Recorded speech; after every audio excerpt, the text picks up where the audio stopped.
Hi. Hello. So இன்றைக்கி சிறகடிக்க ஆசையில் வந்து என்ன நடந்ததுன்னு பார்க்கலாம். இது வரைக்கும் வந்து பார்த்திங்கன்னா ரோஹிணிக்கு வந்து ரொம்ப கஷ்டமான காலம் போயிட்டு இருந்தது. ஆனால் அந்த கஷ்டத்தினால அவங்களுக்கு பலன் கிடைக்கிற மாதிரி இந்த சீரியலில் வந்து காமிக்கிறாங்க. நாங்கள் சொன்னது தப்பாக போயிடுச்சு. பட் என்ன நடந்ததுன்னு வந்து பார்த்திங்கன்னா, இது வரைக்கும் வந்து ஜீவா வந்து ரோஹிணியோட பார்லரில் வந்திருந்தாங்க. அவங்கள போலீஸ் ஸ்டேஷனில் கொண்டு வந்து நிறுத்தி இந்த காசை நீங்கள் கொடுத்தா ஆகணுன்றாங்க. போலீஸ்லாம் கூட நீங்கள் தான் ஏமாற்றிருக்கீங்கன்ற அளவுக்கு இவ்வளோ நியாயமாக எந்த போலீஸ் ஸ்டேஷனில் நடக்கும்ன்றது எனக்கு தெரியல. பட் ஸ்டில் அவங்க வந்து அந்த காசை வாங்கிறதுக்கு பண்ணுறாங்க. அது மட்டும் இல்லாமல் காசு அவங்களுக்கு திருப்பி வருது. அது எப்படி வருதுன்னா, இவங்க வந்து அந்த லாயரை கூட்டிகிட்டு வந்து ஜீவான்றவங்க அதெல்லாம் கிடையாது, என்ன தான் இவன் ஏமாத்தினான், எனக்கு தான் இவன் காம்பன்சேஷன் கொடுக்கணும், அப்போ இந்த காசை வந்து நான் காம்பன்சேஷனாக எடுத்துக்கிறேன்னு சொல்கிறாங்க. ஆனால் வந்து போலீஸ் வந்து ஒத்துக்கலை.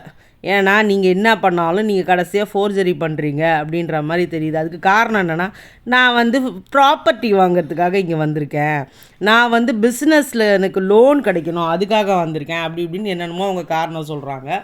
அதெல்லாம் கேட்டவுடனே போலீஸே கடுப்பாயிடுறாங்க. ஏங்க நீங்கள் சொல்கிறதெல்லாம் பார்த்தாலே தெரியுது நீங்கள் தான் ஃபோர்ஜரி பண்ணீங்க, நீங்கள் தான் அவரை ஏமாற்றிருக்கீங்கன்னு தெரியுது, ஆனால் மரியாதை நீங்கள் பணத்தை கொடுத்து தான் ஆகணும், இல்லைனா நீங்கள் போலீஸுக்கு நீங்கள் வந்து கேஸ் எடுத்துக்கிறோம், நாங்கள் திருப்பி கோர்ட்டில் கொடுத்துட்றோம், கொடுத்தோடனே நீங்கள் பாட்டு நீங்கள் வந்து கனடாவுக்கும் போக முடியாது, அங்கே இருக்கிற உங்கள் பிஸ்னஸையும் நீங்கள் பார்க்க முடியாது, போதா குறைக்கும் நீங்கள் பணம் கொடுக்கலன்னா நாங்கள் உங்களை ஜெயிலுக்கும் அனுப்பிடுவோன்றாங்க. உடனே வந்து அவங்க வக்கீல் வந்து கூப்பிட்டு வச்சு, ஏங்க உங்களுக்கு கொஞ்சமாவது அறிவு இருக்கா, நீங்கள் சொல்கிறதெல்லாம் பார்த்தா எனக்கு ஆல்ரெடி உண்மை தெரியும், எனக்கு கொஞ்சம் கூட என்னாலே நம்ப முடியலன்னும் போது அவங்க எப்படி நம்புவாங்க, அதனால் தயவு செஞ்சு பணத்தை கொடுத்துருங்கன்னொன்னே சரி நான் கொடுத்துட்றேன்னு அவங்க ஒத்துக்கிறாங்க. ரெண்டு பேரும் அது எப்படி ரெண்டு பேரும் வந்து ஈஸியாக நம்ம டிரான்சாக்ஷன் பண்ணுற மாதிரி வந்து அந்த அவ்வளோ லட்சத்தை வந்து அனுப்பிடுறாங்களாமா. அனுப்பலை, ரெண்டு பேரும் வந்து சைன் பண்ணி கொடுத்துட்டாங்க, நான் இவருக்கு பணத்தை கொடுத்துறேன், காசு வந்துருச்சு, அது கையில் காசே வந்துட்ட மாதிரி காட்டுறாங்க. நான் பணமாக கொடுக்கவா செக்காக கொடுக்கவான்லாம் அவர் பேசுகிறாரு. சரி இது முடிஞ்சுது. இது முடிஞ்ச உடனே என்ன பண்ணாங்க, லாஸ்ட்டாக நீங்கள் வந்து இங்கே நீங்கள் சைன் பண்ணதுக்கு யாராவது ஒரு சாட்சி கையெழுத்து போடணும்னு ஜீவா கிட்ட சொல்கிறாங்க.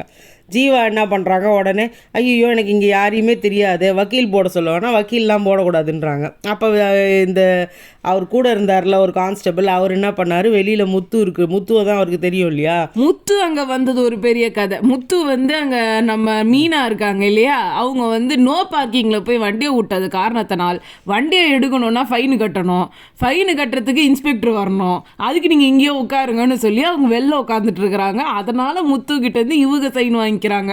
இப்போ முத்து வந்து என்ன பண்ணுறாரு, சாட்சி கையெழுத்து போட்டுடுறாரு. சாட்சி கையெழுத்து போடுறதுக்கு முன்னாடி அவர் என்ன சொல்கிறாரு, என்னம்மா நீங்கள் என்ன இங்கே நிற்கிறீங்க, ஏன் அப்படி இருக்கிறீங்க, எதுக்கு, நான் எப்படி போடலாமா, என்ன ஏதாவது மாட்டி விட்றாதீங்க அப்படி இப்படின்னு பயப்படுறாரு. ஆனால் கூட இருக்கிற கான்ஸ்டபிள் சொல்கிறாரு, அதெல்லாம் ஒன்றும் இல்லைப்பா, நீ போடு, இது சாதாரண ஒரு கையெழுத்து தான், இது சும்மா ஒரு குடுக்கல் வாங்க. ஐயோ ரொம்ப தேங்க்ஸு சார் அப்படின்னு சொல்லிட்டு ஜீவாவும் சொல்லிடுறாங்க.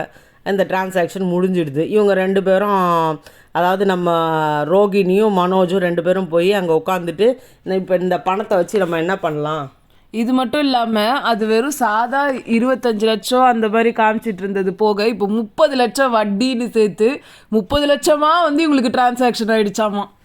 இப்போ இந்த பணத்தை வச்சு என்ன பண்ணலாம் அப்படின்னு சொல்லிட்டு பேசும்போது இவன் மனோஜ் என்ன சொல்கிறாரு, நான் தூக்கிட்டு போய் அதை அப்படியே எடுத்துகிட்டு போய் அந்த முத்துவோட மூஞ்சில் அடிக்கிறேன் பார், அப்போ இனிமேல் அவன் என்னை பற்றி கேவலமாக பேச மாட்டான் அப்படின்னு சொல்கிறாரு. உனக்கு அறிவு இருக்கா, நீ படித்து தான் டிகிரி வாங்கினியா, நீ வந்து இப்படிலாம் பேசுகிறியே, கொஞ்சமாவது அறிவு இருக்கா உனக்கு, வந்து இதை வச்சு நம்ம வேறு ஏதாவது பண்ணணும், நீ கனடாவுக்கு போகணுன்னு சொன்னல, அதை வேலையை பாரு, தேவையில்லாமல் அவன்கிட்ட பணத்தை கொடுத்துட்டா மட்டும் அவன் பேசாமல் இருக்க போகிறானா அப்படின்னு இவங்க சொல்கிறாங்க. அதுவும் கரெக்டு தான், நீ ரொம்ப அறிவாக பேசுகிற அப்படின்னு இவங்க ரெண்டு பேர் கனடா ஆஃபீஸ்க்கு இவர் கனடாக்காக போகிறதுக்காக அந்த ஆஃபீஸ்க்கு போகிறாங்க. அங்கே போனால் அவர் என்ன சொல்கிறாரு, அந்த வேலைக்கு வேறு ஒருத்தர் எடுத்தாச்சுப்பா, இனிமேல் உனக்கு சரி சரி இந்த வேலை இல்லைன்னா வேறு ஏதாவது கிடைக்குமா சார் அப்படின்றாங்க. இல்லை இனிமேல் உனக்கு ஏஜ் பார் ஆகிடுச்சு, ஸோ இனிமேல் நீ கனடாவே போக முடியாதுன்னு அந்த கனடாவுக்கு முற்றுப்புள்ளி வச்சுட்டாங்க.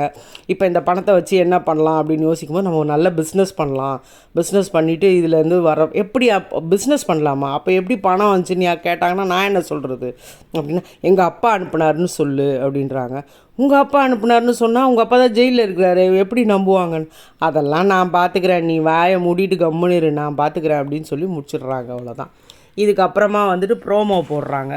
அதில் நாளைக்கு வந்து என்ன ஆகுதுன்னு பார்த்தா, நான் வந்து என்ன பண்ணுறதுனே முழிச்சிட்டு இருந்த டைமில் இப்போ என் அக்கௌண்ட்டுக்கே வந்து காசு வந்திருக்கு, அதுவும் 15 லட்ச ரூபா வந்திருக்குதுன்னு மனோஜ் சொல்கிறாரு. அது எங்கெல்லாம் எல்லாரும் உட்காந்து சாப்பிட்ற இடத்துல. அப்போ வந்து முத்து கேட்குறாரு, அவர் வந்து பார்லர் அம்மா, அந்த உங்களோட மாமனார் வந்து பார்லர் அம்மாவுக்கு அனுப்பாமல் எதுக்கு உனக்கு அனுப்புனாங்க அப்படின்னு கேட்குறாங்க. எல்லாம் வந்து ஒருத்தரை முறைச்சி பார்த்துட்டு இருக்காங்க. ஸோ இதுதான் வந்து இன்னைக்கு நடந்திருக்கு.